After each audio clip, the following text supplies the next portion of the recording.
Seoul, South Korea. A South Korea's top court handed down a ruling on Thursday that could result in more prison time for Samsung's de facto leader, who was freed last year after being jailed for bribing the country's since impeached president. The Supreme Court ruled that an appeals court had underestimated the value of the bribes that Lee Jae-yong, Samsung's vice chairman, also known as J.Y. Lee, had provided to former President Park Geun-hye, and a friend of Ms. Park's Mr. Lee was released from prison in February of last year on the basis of the appeals court's ruling. The ruling Thursday spells trouble for Mr. Lee and Samsung, a pillar of South Korea's economy and one of the world's largest technology companies, because it raises the possibility that he will be imprisoned again.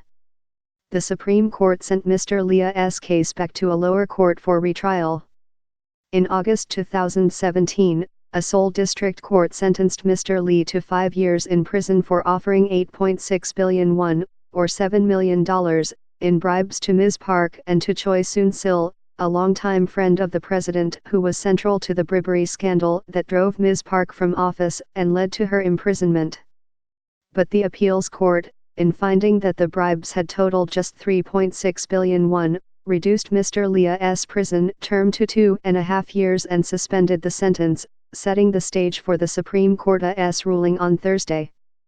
The appeals court must rule on Mr. Lee's case again, and it will be required to honor the Supreme Court's opinion unless it is presented with a compelling new evidence in favor of Mr. Lee. On Thursday, Samsung expressed deep regret over the episode and vowed to avoid a recurrence of past mistakes. Mr. Lee essentially leads the company because its chairman, Mr. Lee's father, Lee Kun-hee, is seriously ill.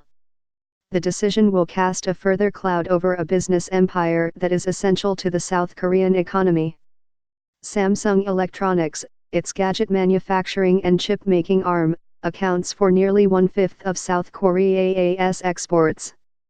The sprawling, family-run conglomerate known in Korean as a chaebol runs businesses in hospitality, financial services, industrial products, and many other areas. Samsung Electronics faces challenges on a number of fronts. A slowing global economy and a mature smartphone market have reduced demand for its products and the components that go inside them. It also faces growing competition from Chinese smartphone brands, which have been improving the quality of their products and expanding into the rest of the world. The company's operating profit for the 3 months that ended in June fell by more than half compared with a year earlier.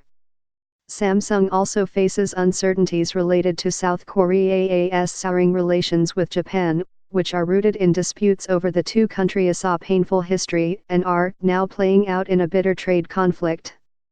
Samsung relies on Japanese companies for chemicals that are essential to making microchips, and Japanese officials this summer began requiring South Korean companies to jump through more regulatory hoops to purchase them. Still, it is not clear whether Samsung needs Mr. Lee to navigate its problems. The company has argued that Mr. Lee sets the long-term direction of the businesses he is involved with, and that his guidance is needed in difficult times. But experts have said that Samsung has a deep bench of experienced executives who can fill in. While Mr. Lee was first facing trial, Samsung Electronics ably recovered from a scandal in which some of its Galaxy Note 7 smartphones were found to be prone to catching fire. The court's ruling is the latest aftershock from the corruption scandal that rocked South Korea in 2016 and 2017, consuming Ms. Park's presidency and leading to her ouster and imprisonment. The case exposed corrupt ties between powerful South Korean politicians and Samsung, as well as other major conglomerates. Prosecutors said Mr. Lee had bribed Ms. Park and her friend, Ms. Choi, to obtain the government's support for moves that were meant to tighten his control over the Samsung conglomerate. At the height of the scandal, hundreds of thousands of people rallied in central Seoul every weekend to demand that Ms. Park be removed from office. The National Assembly impeached her on charges of bribery and abuse of presidential power in December 2016. The Constitutional Court upheld the lawmakers' decision in March 2017, making Ms. Park the first South Korean leader to be removed from office through parliamentary impeachment. Last August, Ms. Park was sentenced to 25 years in prison and Ms. Choi to 20 years.